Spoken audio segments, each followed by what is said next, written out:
Hi, and welcome to CLUE Scrapbooking. I'm Nadine, and today I'm playing along with the game of Clue over on Ginger's Corner.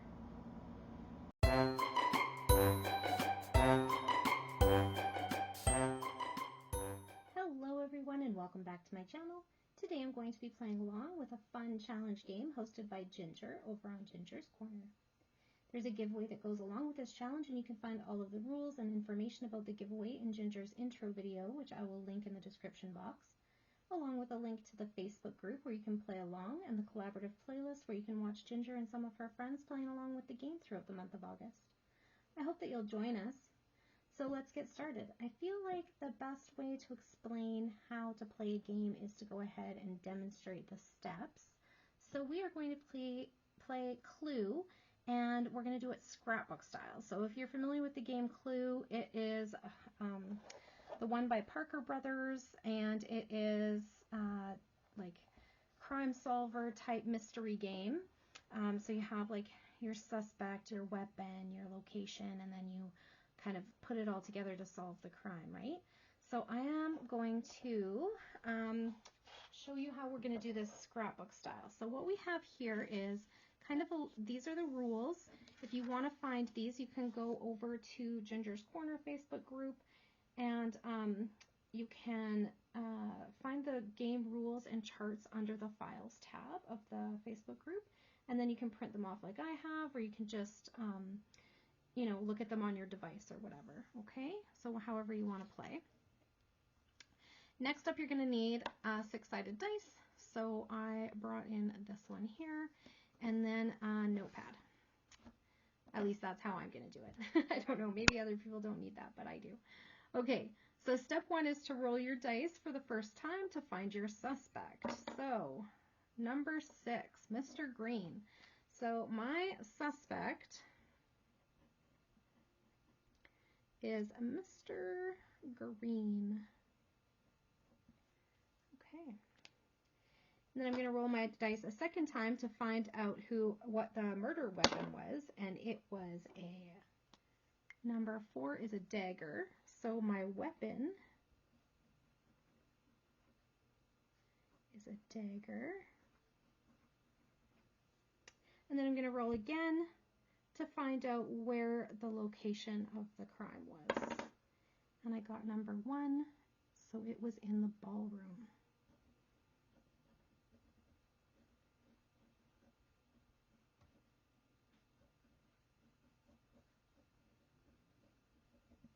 All right, so Mr. Green with a dagger in the ballroom. And then we're going to go on to our next chart that is available in the Files tab of the Facebook group.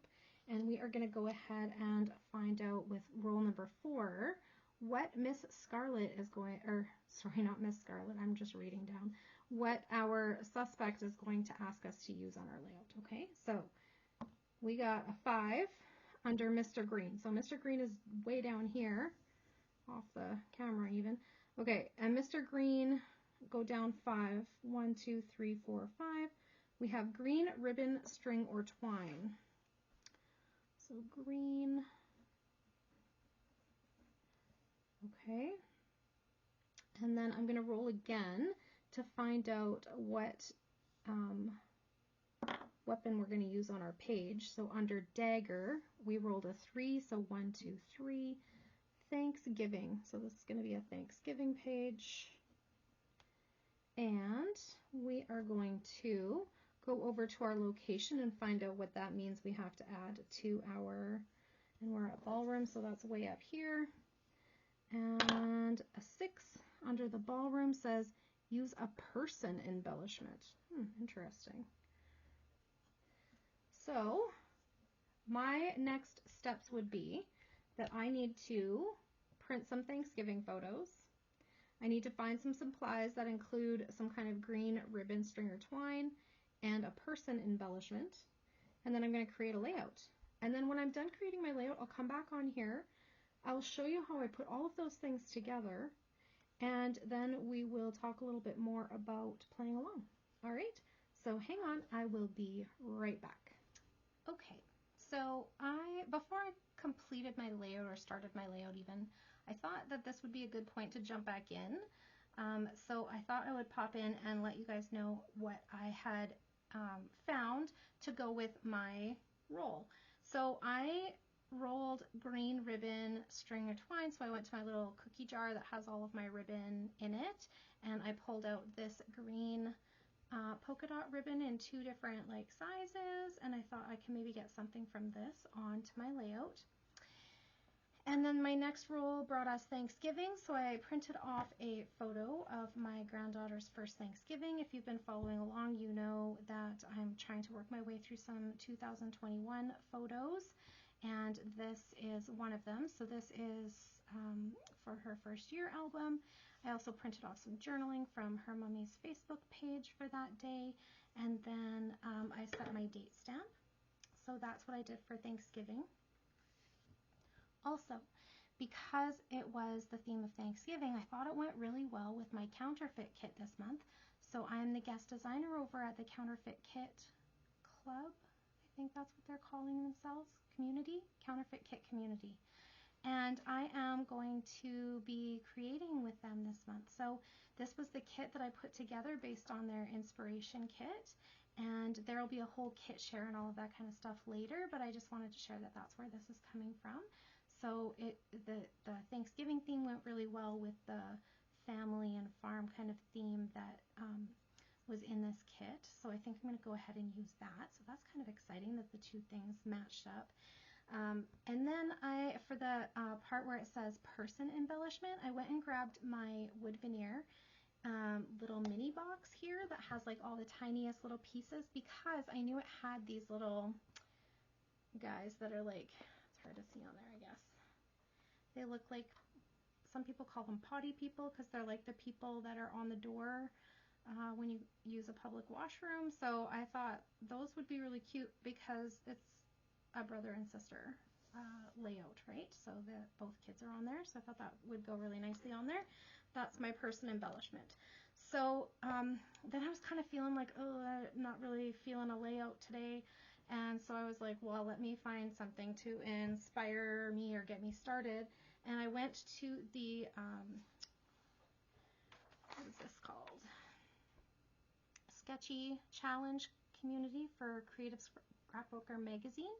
And I found their August sketch was a 1 photo sketch. So I thought that would work out really nicely with the photo that I had chosen. So we're going to go ahead and use this sketch as well. So that's where I'm starting at, and I'm going to put all of this together, make a layout, and then I'll come back and share with you how it all came together. All right, so hang on, I'll be right back. Okay, so I put together a layout, and I have to apologize to Ginger because I did not get this done in time to post it on August 1st, but it'll go up a day late, and I apologize. A day late and a dollar short is just the way I go. So, sometimes that's just the way it's going to be. So anyways, I apologize, Ginger. I did intend to have it up on the 1st, but it didn't work out for me. So I'll get it up as soon as I can. Okay. I am going to go ahead and just share my layout and how it all came together. So I did use this sketch as inspiration. I will link the Sketchy Challenge Facebook group below. It is by Creative Scrapbooker magazine, and they put on a new sketch every month, and then they ask that you post your work in their Facebook group. It's just a really kind of fun little inspiration group. I like it there. This particular sketch is by Christine Davidson, and I really enjoyed using it. It was really straightforward and simple and kept me on track to just, you know, cut the things and get the page together. So it was a great way to start. So then I went ahead and I got my green ribbon on here. So I made a little bow out of what was left of that smaller polka dot ribbon, and I put it onto my journaling card here.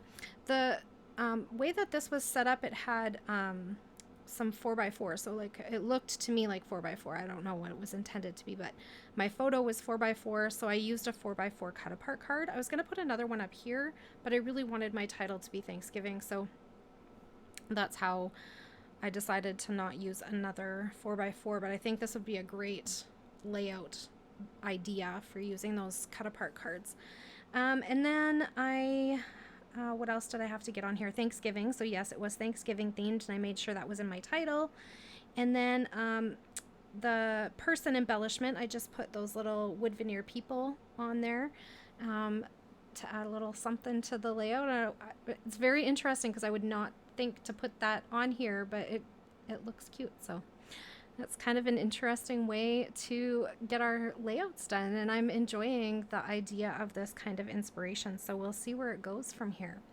So I just wanted to go ahead and show you, if you are going to post your layouts in the group, which you should be doing because there's a prize box, you have to include what you rolled and how you added it to your layout. So I'm just going to go ahead and show you what I'm going to write in my Facebook post when I put my layout in the group. So I'm going to go to my Facebook, or Ginger's Facebook group, so Ginger's Corner Facebook group. I'm going to go to, if I'm on my computer, I'm going to go to the media tab and select albums.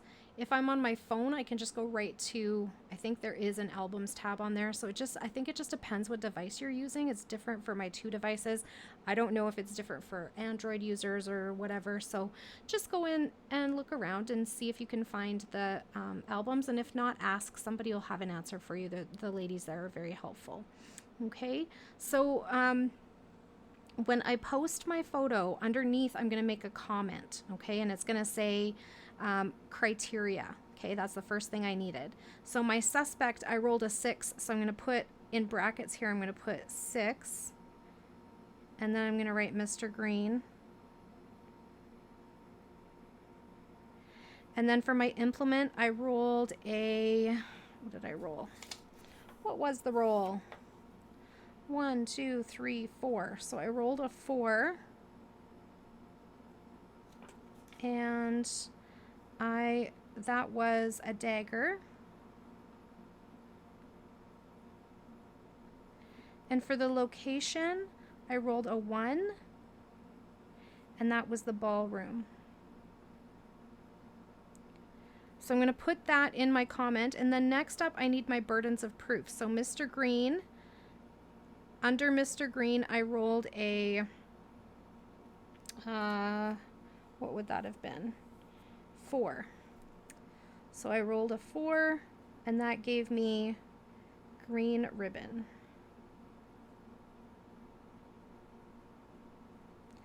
And then under number 2, or under dagger, I mean, I rolled a 1, 2, 3. So I'm going to put the number 3 in my comment, and I'm going to put that was Thanksgiving. And then in the last one here, under the ballroom, I rolled a 6 again, and that gave me person embellishment.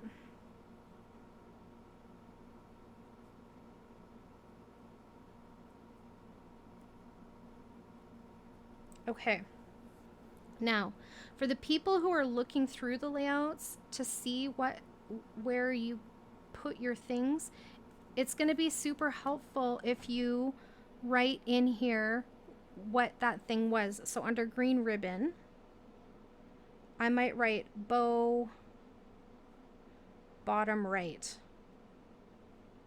so that they can look for it, you know. And then Thanksgiving, I'm going to just put title, because it's right in the title, and that's probably the easiest place for them to look at it. They don't need to read my journaling or whatever. And person embellishment, I'm going to put wood veneer by title. Okay, and that just makes it easier for the person who's looking at your layout to be like, yep, this person did all of the things, their layout qualifies, and we'll put their name in the draw. Okay, and remember, you can enter a maximum of 3 times. You can add more layouts to the album just to inspire others and to show that you're playing along, but only those first 3 layouts will go into the draw. Okay, so I think that's about it for today. I hope that explains everything. If Ginger probably explains it much better in her videos, definitely go check that out. And If you want to play along and be entered to win the prize, make sure you are a part of Ginger's Corner Facebook group. So, and when you go to like join the group or whatever, it does ask you questions, and we do need you to answer those questions. It's so that we don't get a lot of spam or robot AI stuff happening in the group, and it just keeps that down. It is a very active group, so the last thing we need in there is a bunch of robots commenting and doing things. So we do ask that you answer the questions, and when it asks where you're from, we just need to know what country you live in, and that's more so that we can add you to we have group chats for the ladies that are not from the US. So if you are, you know, from Canada, we have a Canadian group chat. If you are from the European countries, we have a group chat for them. You don't have to join the group chat, but it will be offered to you. We don't need your mailing address or anything specific like that, just where you're from. Once you're in the group, you can find the documents that you need under the Files tab, and you'll need to post a photo of your completed layout following the rules. So your photo must be a completed layout with photos. You can cover the faces of people in your layout if you need to. So if I didn't want to show my grandkids, I could just put a post-it note when I photograph it, right? That's something that you can do if you are, you know, don't have permission to share their faces, or you just don't like to have your kids' faces on the internet. That's totally fine. But just make sure that we can see that there's a photo there, and just cover up their little faces. You can just tear a piece of paper off or use a post-it, whatever works for you. Let's see, what else can I tell you? You must post in the appropriate album under the Medias tab. So like I said, Media or Albums tab, depending on what device you're using. And you must include all of these things, the criteria and the burdens of proof. And then a little explanation of where we're going to look for these things, because the person looking at your layout might, you know, the faster they can get that done, the easier it is. But they will ask if they're not sure. Yeah, and I think that's it. Okay, so I think that's it for today, and I hope you are feeling inspired to create a layout using this super fun challenge, and maybe even play along on the Facebook group. Thank you so much for hanging out with me today. If you have any questions or comments, just leave them down below, and I'll get back to you as soon as I can. Have a great day, everyone. Bye for now.